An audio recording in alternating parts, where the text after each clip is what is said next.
Salut les Frenchies. Voilà, je vous fais une petite vidéo en attendant que ma voiture soit lavée. Ici en Bulgarie, il y a très peu de laverie automatique. C'est encore fait manuellement. Et personnellement, je préfère ça parce que vraiment, il passe avec le chiffon. Je trouve que le travail est quand même mieux fini. Je voulais vous parler d'un phénomène que l'on appelle le tourisme médical.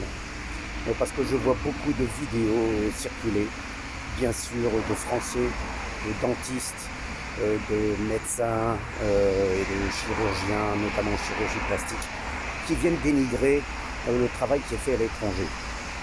Alors, et surtout, ils propagent un amalgame en disant que ce sont du low cost. Donc c'est vrai que c'est à partir du moment où vous payez 30% ou 50% du prix que vous payez en France, on peut dire que c'est du low cost. Mais l'amalgame qui est fait, c'est qu'ils veulent dire que la qualité est low cost. Et ça, je me pose en faux quand même, notamment par expérience, parce que moi par exemple, je me fais faire une dent, une couronne en France. Et pour ma deuxième couronne, j'ai demandé justement un devis ici. Parce qu'ici, il y a une clinique notamment qui s'appelle Dentaprime, avec des investisseurs suisses, allemands et bulgares, qui est à la pointe de la technologie et qui font des contre-devis. Ces devis dont de plus sont en général pris en charge par les assurances maladie du pays en question, notamment l'Allemagne. Donc vous n'avez pas avancé les frais.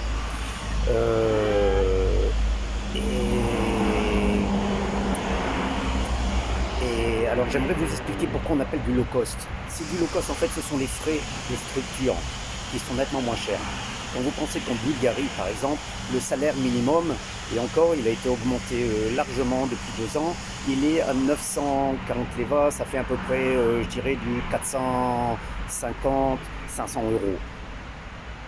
Par rapport, donc, pour un assistant médical, par exemple, qui est formé, notamment à cette entreprise Dentaprime, dont je vous parlais, où ils font former les gens, notamment avec des spécialisations en Allemagne, notamment pour apprendre la langue et pour apprendre les termes spécifiques, parce qu'il y a énormément d'Allemands qui viennent se faire traiter en Bulgarie. Il y a aussi une université, donc une université médicale, où il y a à peu près plusieurs centaines d'Allemands qui viennent et qui deviennent dentistes en Bulgarie. Donc la Bulgarie, par exemple, a une très bonne réputation en termes de chirurgie et de dentiste de manière générale. Mais mon propos ne touche pas forcément la Bulgarie, ça touche aussi à la Turquie, etc. Donc moi, mon expérience, comme je vous dis, j'ai fait faire un devis ici, ça a coûté exactement la moitié de ce que m'aurait coûté une couronne en France. Ma couronne en France, elle a quelques années, ensuite elle était mal faite, donc j'ai eu une infection à l'intérieur, etc., etc. Et celle bulgare, donc je vis depuis 15 ans maintenant pratiquement en Bulgarie, je l'ai depuis 12-13 ans, et je n'ai aucun souci. Donc bien sûr vous me direz, peut-être que mon cas c'est une exception, etc., etc. Peut-être. Moi, tout ce que je remarque, c'est que j'ai quand même notamment des amis qui se sont fait refaire les plaquettes, etc. Alors que ce soit en Roumanie, que ce soit en Turquie ou ici, qui sont pleinement satisfaits. Leurs frais ont été pris en charge par leur caisse d'assurance maladie en France.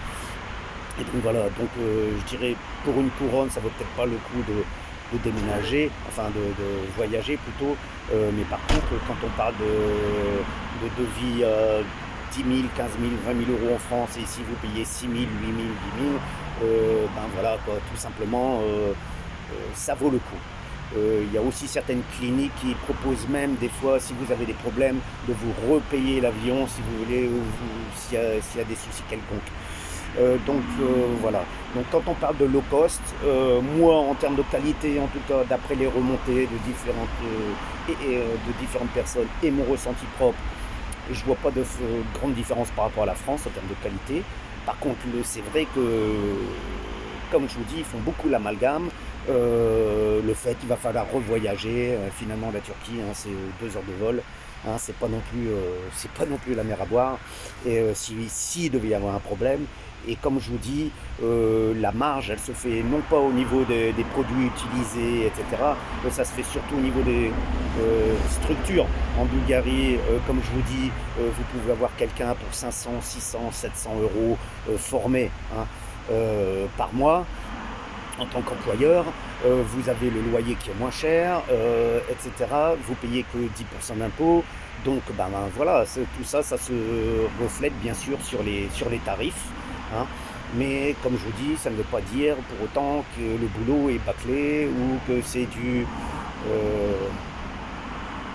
oui, voilà, que c'est du bon marché, en tout cas en termes de savoir-faire et de produits utilisés. Voilà, il y a de tout. Donc moi, ce que je vous conseille, si vous devez aller vous trucs à l'étranger, hein, je ne sais pas, un plan de cheveux, dentition, etc.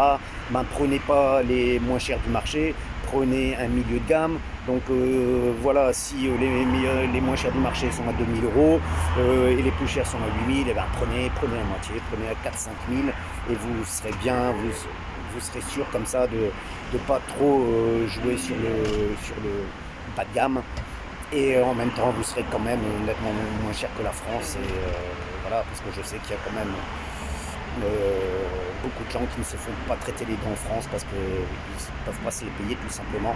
Donc leur jeter la pierre parce qu'ils se font traiter à l'étranger, ou alors leur dire que c'est une grosse erreur, que toutes leurs dents vont tomber, etc. Je trouve aussi que c'est vraiment abusé. Voilà, comme je vous dis, c'est encore mon expérience personnelle et l'expérience de connaissances que j'ai pu avoir, hein.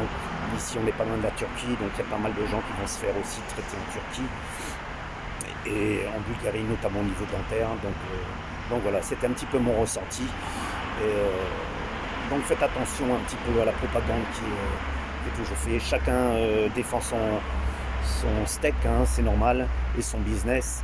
Par contre, de là à propager des fois des rumeurs infondées, même si ça ne veut pas dire qu'il ne peut pas y avoir d'erreurs.